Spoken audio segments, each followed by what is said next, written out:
Pemirsa, sampailah kita ke akhir acara. Sekarang saya mau minta pendapat dari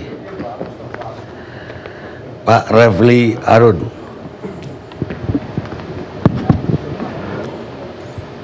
Assalamualaikum warahmatullahi wabarakatuh. Ya, dan terima kasih Bang Karni atas kesempatannya. Saya akan bicara beberapa hal ya. Pertama mengenai syahadat anti korupsi kita, itu penting menurut saya ya. Jadi ini bahasanya Pak Zainal yang tidak datang, syahadat anti korupsi. Kenapa begitu? Kita harus lihat sebenarnya kan itu adalah amanat reformasi. Nah, yang jadi masalah adalah apakah kemudian kita ini melakukan pemberantasan korupsi yang sesungguhnya, ataukah kita ingin memberantas pemberantas korupsi? Nah, ini penting bagi kita. Ya, jangan-jangan dalam benak kita yang kita mau berantas itu adalah pemberantas korupsi. Jadi bukan pemberantasan korupsi lagi. Kenapa? Kita lihat bahwa kejadian-kejadian dahulu selalu ada ketegangan, terutama antara legislatif dengan KPK. Dan saya kira ketegangan itu terasa sampai hari ini, sampai detik ini. Itu kita tidak bisa pungkiri. Soal lain adalah soal level of trust.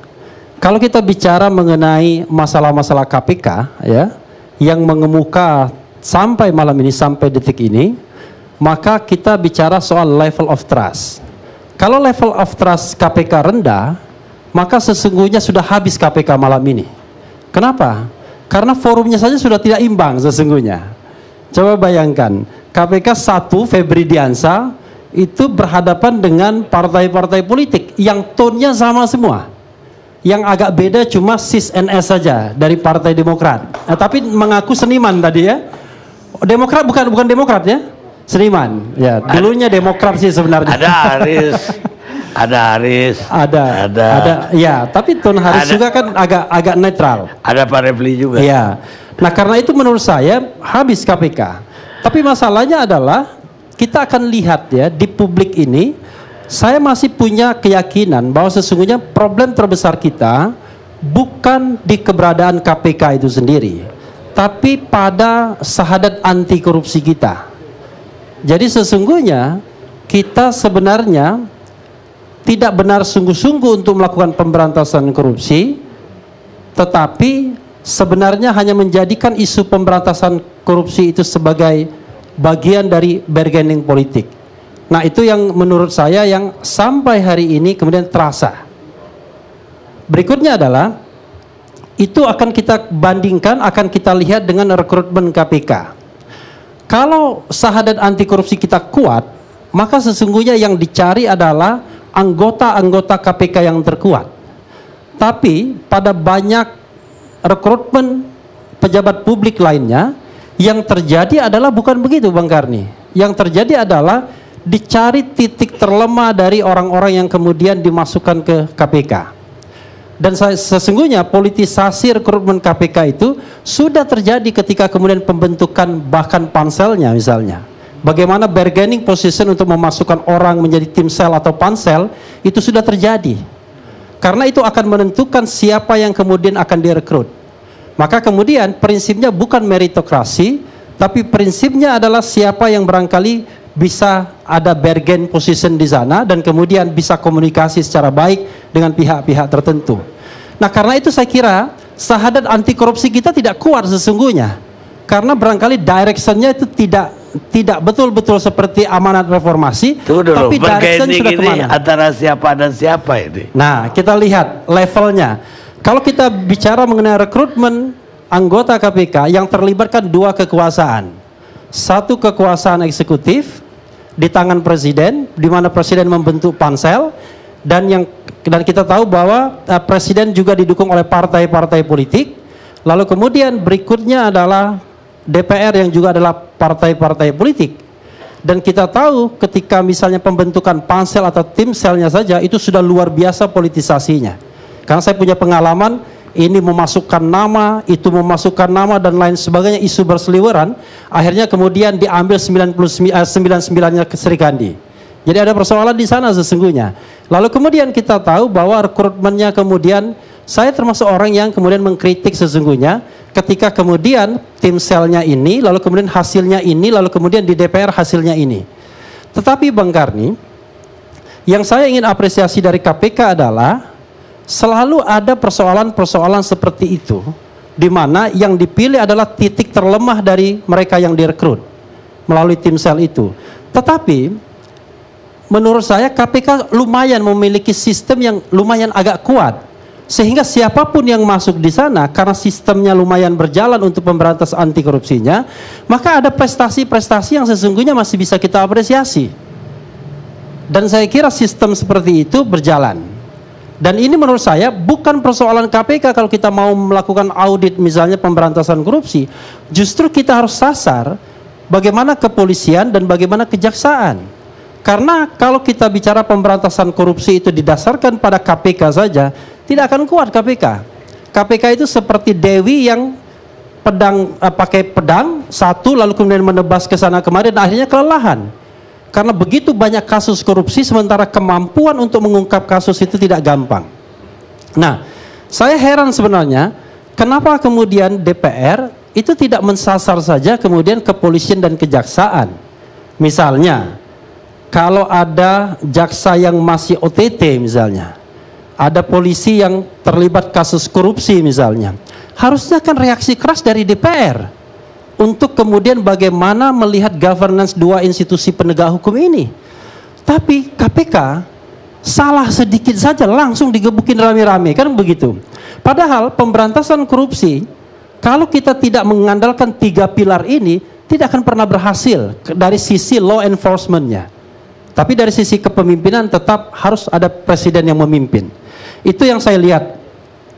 Lalu kemudian, karena itu saya tidak melihat bahwa ada sejarah penguatan institusi KPK. Kalau kita bicara mengenai anggaran, itu kan soal yang saya kira soal lain. Tapi penguatan yang real itu saya tidak melihat justru. Jadi di satu sisi kampanyenya menguatkan, tapi faktanya saya lihat justru melemahkan. Misal, RUU KPK. Bagaimana mungkin kita percaya bahwa akan ada proses penguatan ketika kemudian yang muncul adalah draft KPK hanya 12 tahun ke depan. Proses penuntutan tidak di KPK lagi. Penyadapan dibatasi dan lain sebagainya. Maka kemudian publik dengan common sense-nya mengatakan ini tidak ada penguatan KPK, yang ada adalah pelemahan. Dan kalau kita melihat misalnya konspirasi teorinya gampang sekali. Karena hingga hari ini hanya KPK yang mampu menebus relung-relung kekuasaan. Sebagai bukti misalnya kasus EKTP. Ketika banyak anggota DPR yang disebut, saya kira polisi pun akan menyerah.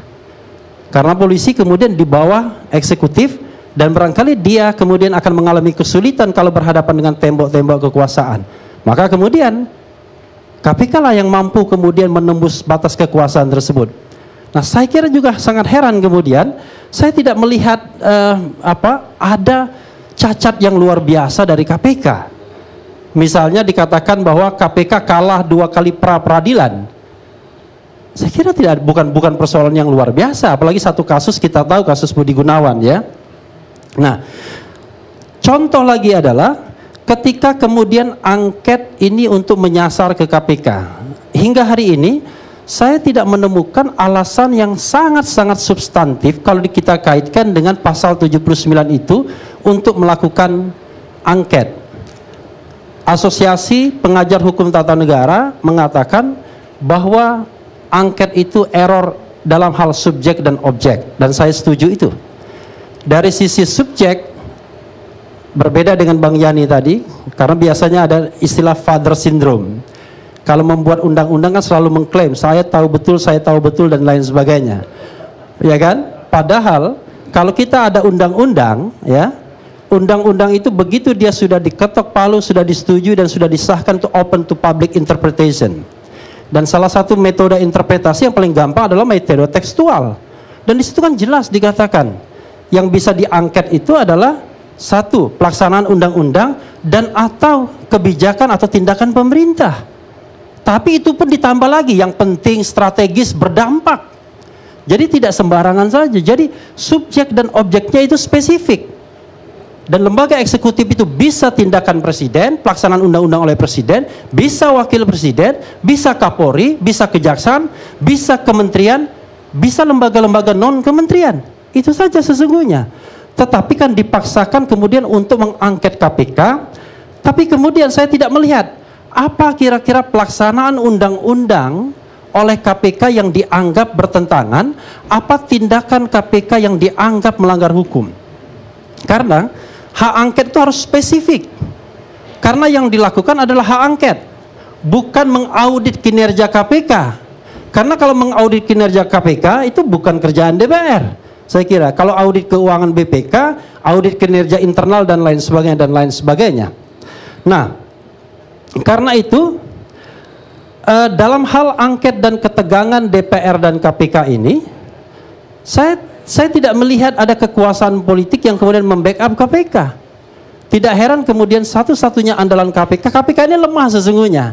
Kalau dia tidak di backup masyarakat, kalau dia tidak di backup oleh misalnya akademisi, kalau dia tidak di backup oleh media, maka sesungguhnya dia tidak memiliki sandaran kekuasaan apapun.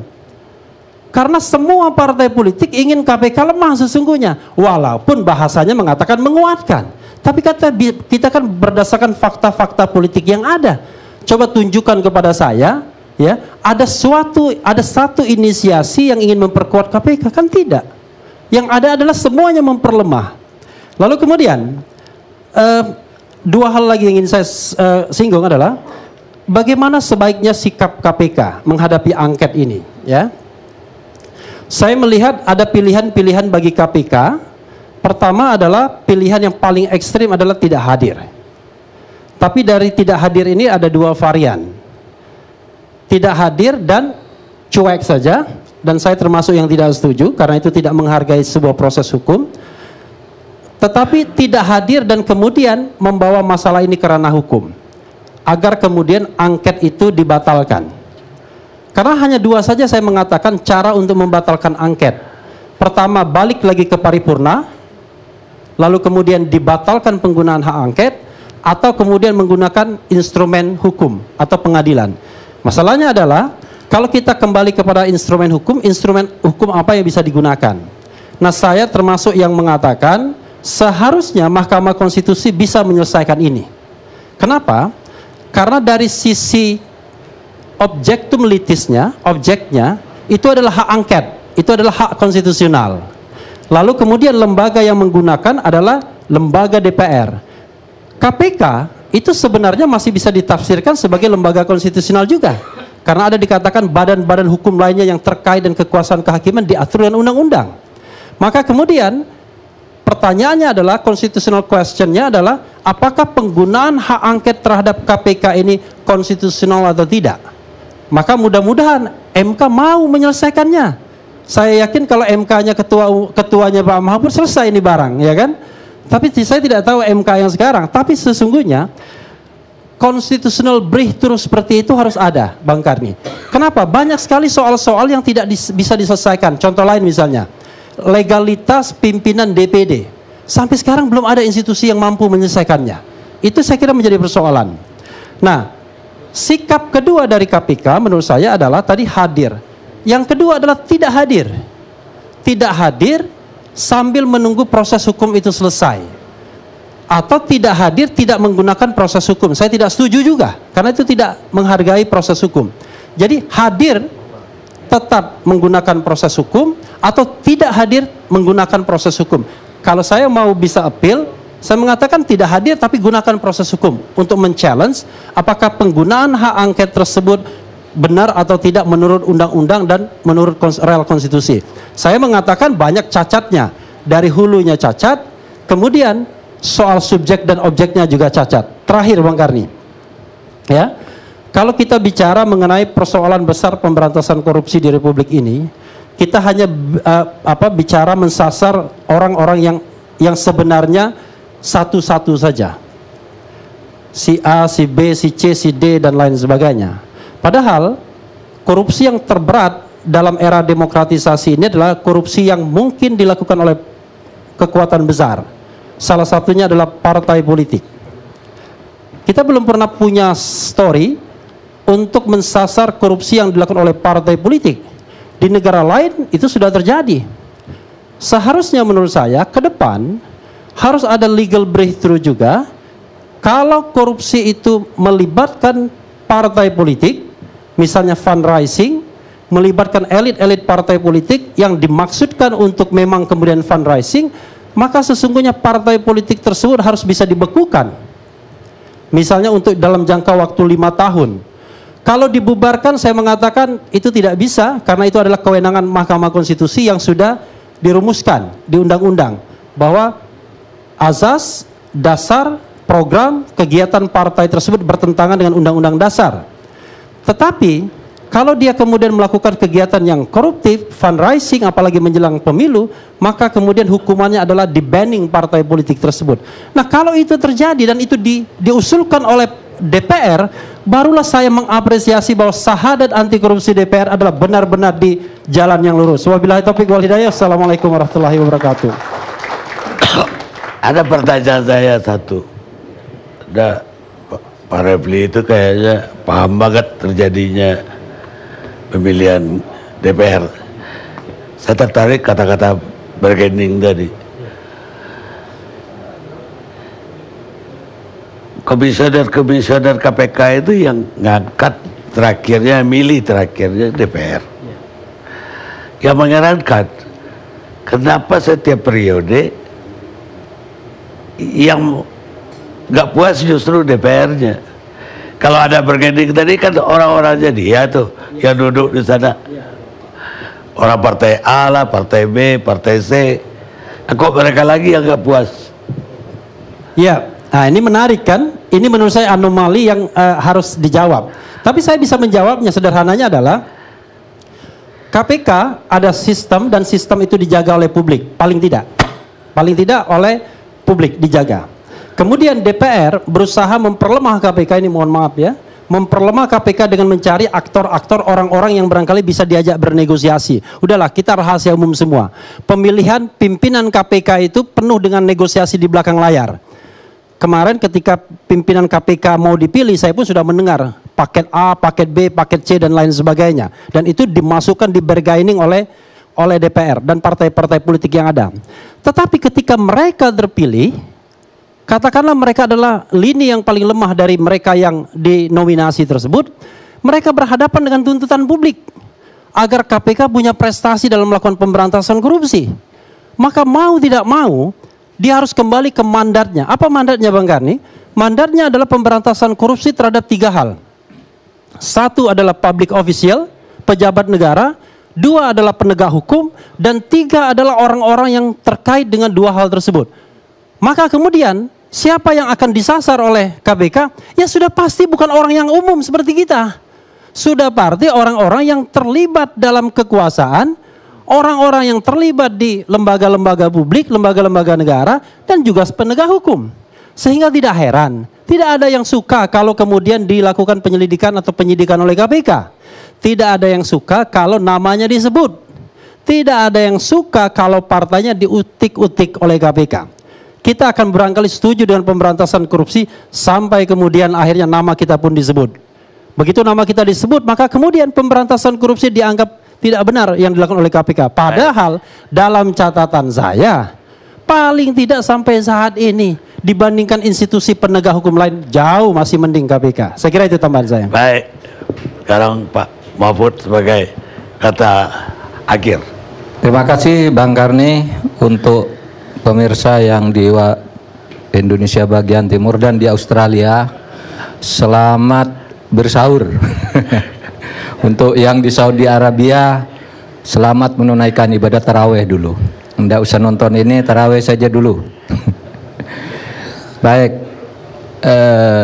begini, Pak Amin Rais itu orang yang sangat-sangat baik. Saya kenal betul sejak tahun 80-an. Beliau itu sangat concern terhadap perjuangan penegakan hukum dan demokrasi. Dan saya sering melihat sendiri kalau ada mahasiswa atau panitia mengadakan kegiatan butuh dana itu, amplop-amplop di sakunya itu dikeluarkan, tidak dihitung ini gitu. Dia dapat honor dari mana, ini ambil semua. Nggak usah pakai kwitansi, nggak usah gitu. Saking baiknya dia, Pak Amin Rais itu.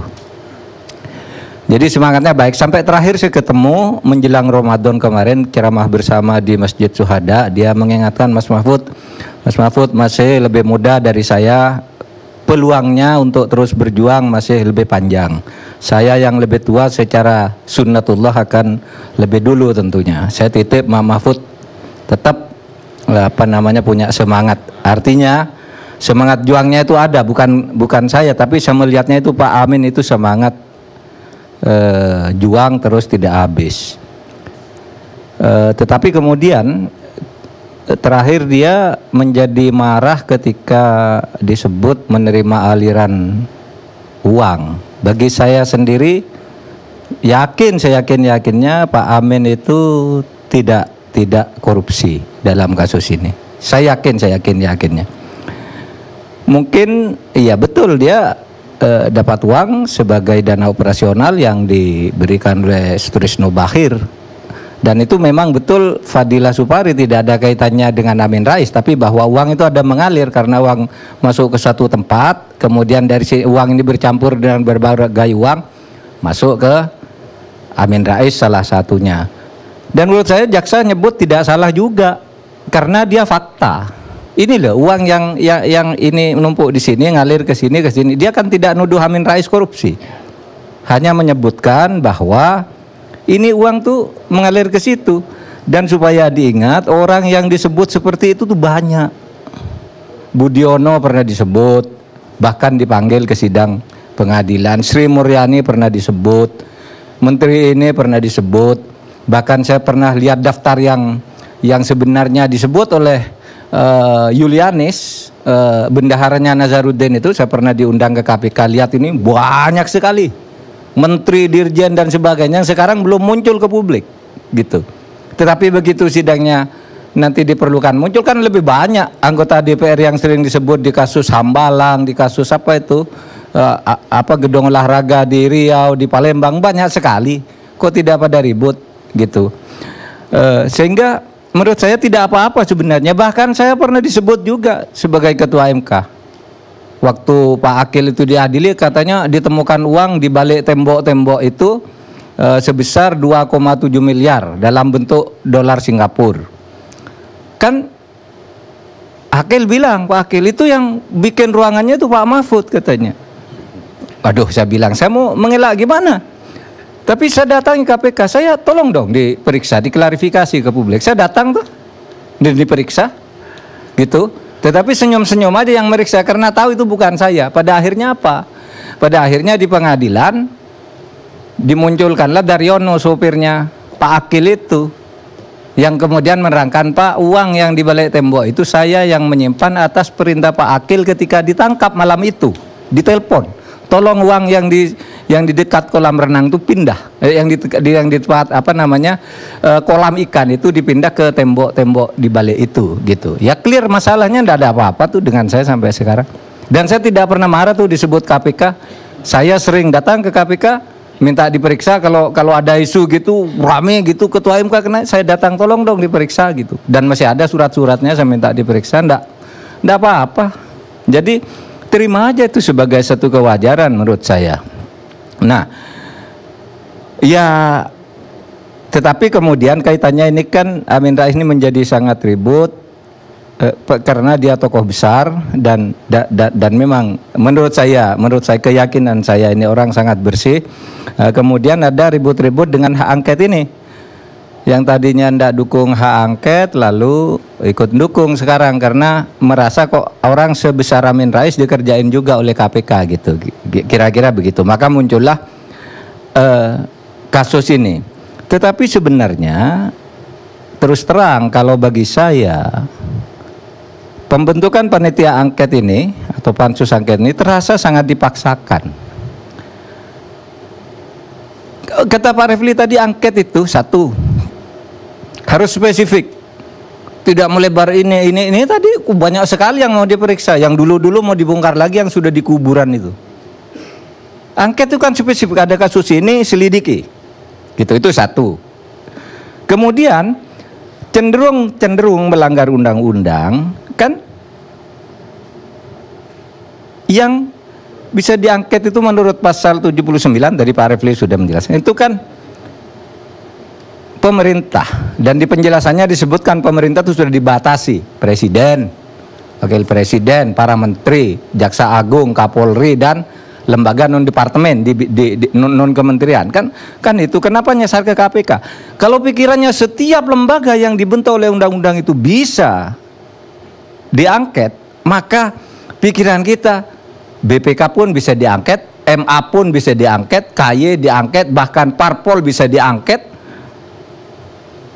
Ormas juga bisa diangket. Itu satu.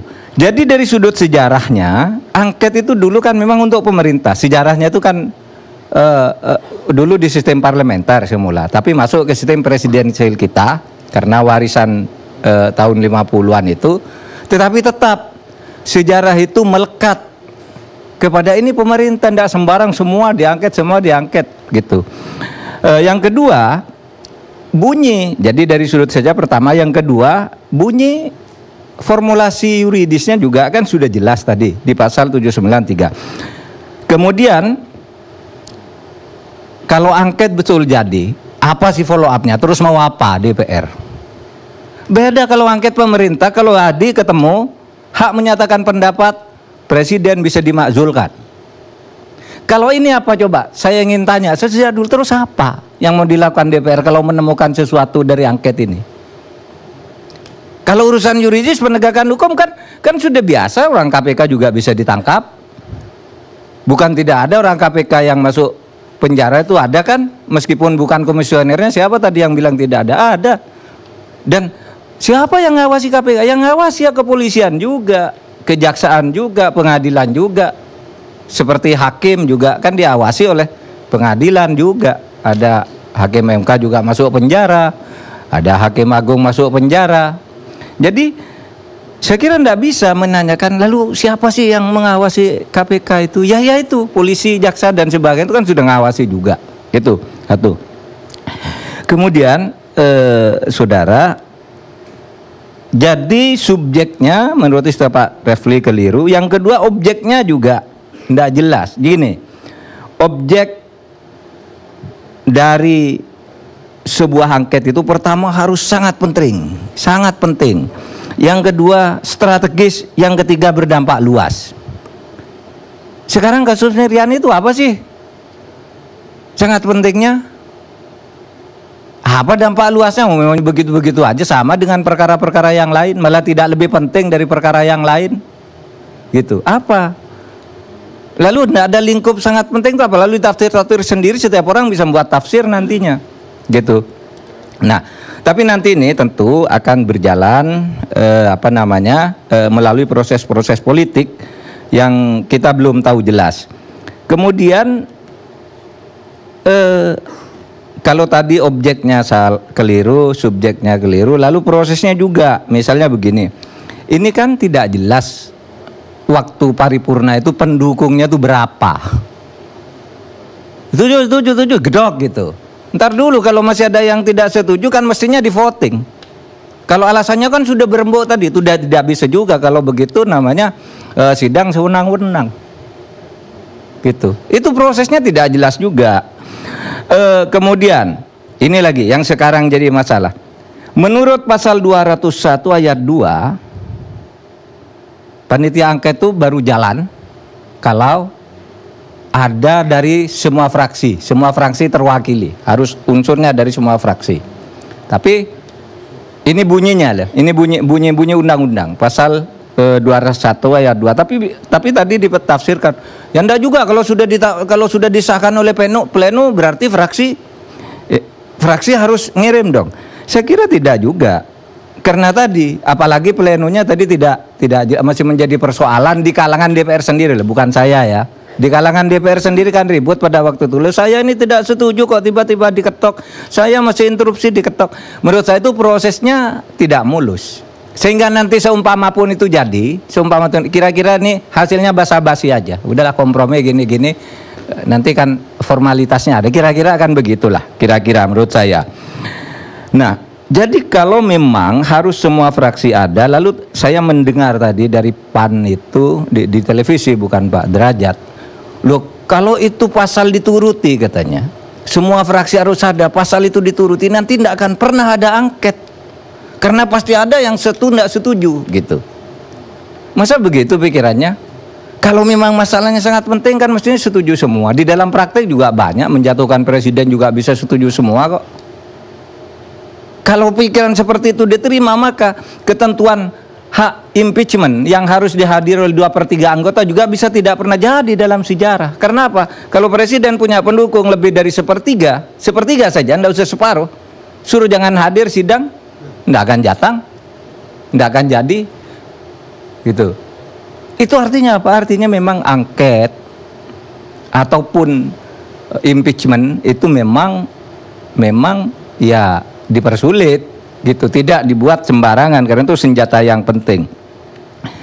Nah, saudara, kemudian kalau terpaksa angket itu dipaksakan harus dibentuk dan terbentuk, maka menurut saya ya alternatif pertama, KPK tidak usah merengek-rengek minta bantuan presiden lah. Jangan nanti ya sudah dihadapi sendiri aja. Hadapi secara hukum, kata Pak Refli tadi, bisa ke MK barangkali dicoba, bahkan kalau sekarang bisa ke PT UN. Keputusan DPR itu sekarang bisa di PT UN kan menurut undang-undang yang terbaru itu, yang juga sudah disahkan oleh DPR, meskipun saya pesimis kalau dibawa ke PT UN, tapi itulah jalur hukum. Nah, yang kedua, ia bisa menyatakan ya tidak hadir, tapi kalau tidak hadir kan di dalam undang-undang itu ada asas subpoena ya. Subpoena itu artinya orang dijemput paksa. Kalau dipanggil DPR tidak datang, DPR bisa minta polisi ambil itu, bawa ke sini, itu bisa. Nah, kalau itu terjadi itu tragis. Oleh sebab itu menurut saya sudah KPK datang saja. Kalau memang mau datang, lalu kalau ditanya tidak usah jawab. Ini pro justia, nanti tunggu aja di pengadilan gitu. Hanya pengadilan ini yang bisa buka. Sama juga dulu ketika Anggoro itu kan, ketika kasus Anggoro Pak, Anggodo itu KPK tidak mau menyerahkan rekamannya ke MK. MK sudah memutuskan supaya menghadirkan rekaman Anggodo dengan para pejabat itu. KPK ribut, si otak itu bilang, Santoso itu waktu itu menjadi anggota pelaksana, tidak bisa ini rahasia pengadilan dan kami masih akan mempertimbangkan. Terus Pak Tumpak Hatorangan malam-malam gitu telepon saya, besok mau sidang Pak, besok enggak bisa Pak dihadirkan, ini perintah hakim. Saya bilang, Anda bisa obstruction of justice, saya bilang, kalau Anda mau. Oh iya Pak, nanti saya antarkan, tapi gini aja, nanti itu tidak usah diperdengarkan, Bapak aja dengarkan, kami yang nemene gitu, 7 orang, 9 orang hakim aja, enggak bisa, saya bilang. Urusan diperdengarkan terbuka untuk umum, tertutup besok di sidang aja, saya bilang. Anda harus bawa itu sebagai perintah hakim, kalau tidak Anda berarti melanggar perintah hakim. Akhirnya datang besoknya, ya kita setel aja, enggak apa-apa tuh.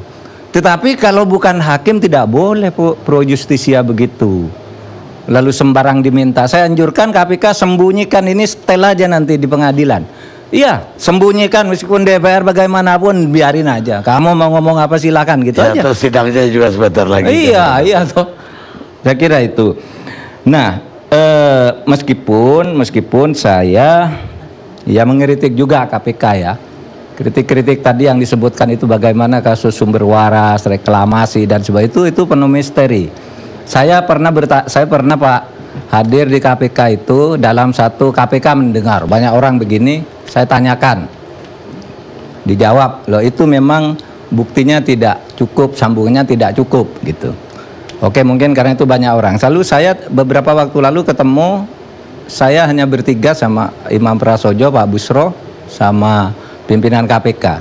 Itu dikatakan gimana tuh sumber waras, apa kan menurut logika publik, logika hukum yang bisa ditafsirkan dari berita yang keluar kan harusnya itu sudah memenuhi syarat gitu. Tadi ada istilah kok ngejar-ngejar niat gitu, masih mencari-cari niat gitu. Kita tanya, mereka katakan begini Pak, ini tidak ada sambungannya, ini tiba-tiba dari sini melompat ke sini. Nah itu kata KPK, tetapi kan orang tidak hanya mendengar pembelaan KPK. Seperti saya juga tanya ke BPK. BPK bilang, Pak sudah saya jelaskan ke KPK. Agus di sini, ini di sini. Nggak jawab mereka katanya. Bahwa ini loh pelanggarannya gitu. Mereka cuma gini-gini aja katanya. Artinya ini memang harus dikritik juga KPK ini. Harus dikritik juga. Dan Assalamualaikum warahmatullahi wabarakatuh. Pemirsa, demokrasi memang harus dibangun di dalam masyarakat yang terbuka dan dapat akses untuk informasi. Dengan informasi akan ada kecerahan. Dengan debat akan ada solusi. Negara yang tidak ada pembagian kekuasaan, tidak ada pertanggungjawaban, dan tidak ada penegakan hukum, maka akan terjadi kesewenang-wenangan, korupsi, dan sebagainya. Dan akhirnya itu akan menimbulkan kemarahan di publik. ATVT Jah laga Presiden ketiga Kosovo. Kita ketemu ALC habis Lebaran. Selamat Lebaran untuk umat Islam seluruhnya. Halo, di mana dulu kan? Terima kasih. Hidup sederhana, gak punya apa-apa tapi banyak cinta.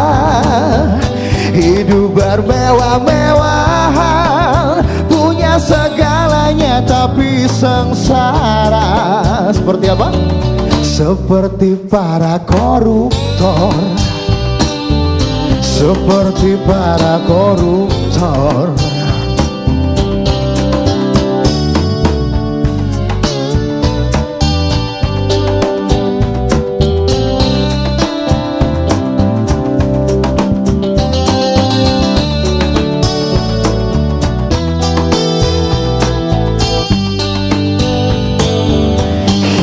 Sederhana, gak punya apa-apa tapi banyak cinta. Hidup bermewah-mewahan, punya segalanya tapi sengsara. Seperti para koruptor, seperti para